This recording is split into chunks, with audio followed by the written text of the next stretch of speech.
పరిశుద్ధ నామమునకు మహిమ కలుగునుగాక. క్రీస్తునందు ప్రియ దేవుని బిడ్డలారా, ప్రభువైన యేసు క్రీస్తు పరిశుద్ధ నామములో మీ అందరికీ ఉదయకాల శుభములు తెలియచేయచ్చు ఉన్నాను.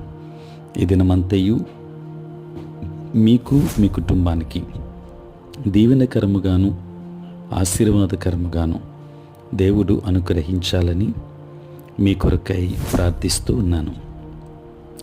నేటి దినం కొరకు ఏర్పాటు చేయబడిన దేవుని వాక్యము మార్కు సువార్త 7వ అధ్యాయం 6వ వచనం. ప్రజలు పెదవులతో నన్ను ఘనపరచుదురు, కానీ వారి హృదయము నాకు దూరముగా ఉన్నది అని వ్రాయబడినట్టు వేషధారులైన మిమ్మును గూర్చి యెషయా ప్రవచించినది సరియే. ప్రియులారా, నేటి దినం కొరకు ఏర్పాటు చేయబడిన ధ్యానాంశము వేషధార క్రియలు. ప్రియులారా, హృదయ క్రియలు మాటలు ఏకీభవించని వ్యక్తి వేషధారుడు అని బైబిల్ నిర్వచిస్తుంది. వేషధారులు క్రైస్తవునిగా వాక్యాన్ని నమ్ముతున్నట్లు నటిస్తారు, కానీ వారు ఆ రెండూ చేయరు. తెలిసింది నిజమని భావించి స్పందించరు. మాటలను క్రియలను హృదయంతో నమ్మరు.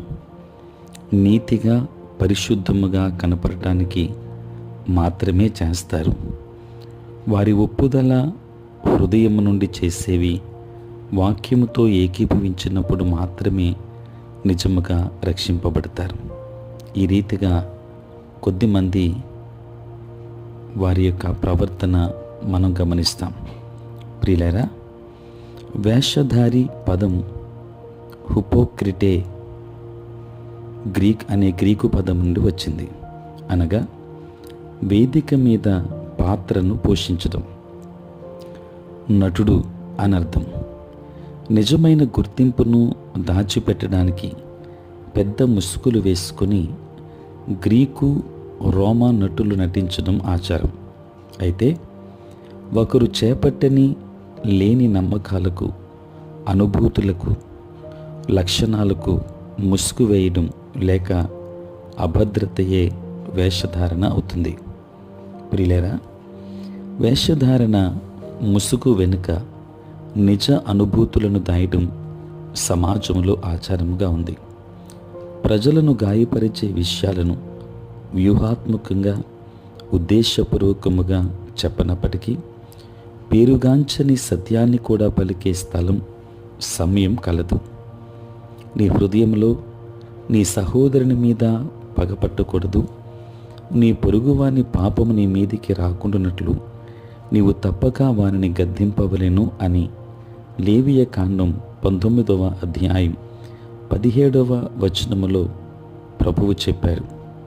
ప్రియులారా, పాపం సమీపించడాన్ని చూచినప్పుడు సహోదరుణ్ణి గద్దించకపోతే అప్పుడు అతన్ని ద్వేషిస్తున్నామని ఈ వచనం చెబుతుంది.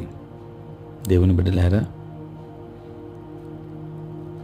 నేను ఎంతగా ప్రేమిస్తానంటే వారి అనుభూతులను గాయపరచలేను అనే నటనతో చెడు గురించిన నిజ అనుభూతులను అనేకులు దాస్తున్నారు. తిరస్కరించబడతామనే ప్రమాదంతో తమను తాము బాగా ప్రేమించుకుంటున్నారు అనేది సత్యం. ప్రియులారా, అది వేషధారణ క్రియలు కావు, కానీ ఉద్దేశాలు సాధారణంగా ఒక వ్యక్తిని వేషధారుని చేస్తాయి. కనుక ఈరోజు అనుదినం దేవుని ప్రేమ నీ ఉద్దేశముగా ఉండునుగాక. ఆమేన్. ప్రార్థన. పరిశుద్ధుడైన తండ్రి, ప్రేమ కలిగిన ప్రభువా, మీ పరిశుద్ధ నామమునకై వందనాలు, స్తుతులు, స్తోత్రాలు చెల్లిస్తున్నాం నాయన. రాత్రంతయు కాపాడి సంరక్షించి సుఖనిద్రను మాకు దయచేసి మా జీవితంలో మరి యొక్క నూతన దినాన్ని మేము చూడగలిగే భాగ్యాన్ని మీరు మాకు ప్రసాదించినందులకే స్తోత్రాలు. ప్రభువా, ఈ దినమంతా కూడా మీ సన్నిధి మాతో ఉంచండి. మీ ప్రసన్నత మాకు దయచేయండి. మా ప్రతి పనులలోనూ, ప్రయాణములలోనూ, పరిచర్యలోనూ మీరే తోడై ఉండండి. దేవా, నేటి దినాన ఎవరైతే అనారోగ్యముతున్నారో, బలహీనతలతో ఉన్నారో, సమస్యలతో ఉన్నారో అటు బిడ్డలందరినీ కూడా జ్ఞాపకం చేసుకొని శాంతి, సమాధానము, నెమ్మదిని అనుగ్రహించండి. మీ పరలోకపు ఆశీర్వాదాలు మెండుగా అనుగ్రహించండి. పుట్టినరోజు, పెళ్లి రోజు జరుపుకొనుచున్న బిడ్డలను దీవించండి. నూతన ఆశీర్వాదాలు దయచేయండి. తండ్రి, బలహీనులైన బిడ్డలను దర్శించండి నాయన. చదువుకున్న బిడ్డలకు మీరు తోడై ఉండండి. పరీక్షలు రాయించిన బిడ్డలు ఉన్నారు, వారికి కావలసిన జ్ఞానమును అనుగ్రహించండి. దూరదేశాలలో, దూర ప్రాంతాలలో ఉంటున్న బిడ్డలందరి మీద నీ కృపాహస్తము నుంచుమని, ఈ దిన దీవెనలతో నింపమని యేసు నామములో ప్రార్థించి వేడుకొనుచున్నాము తండ్రి. ఆమేన్.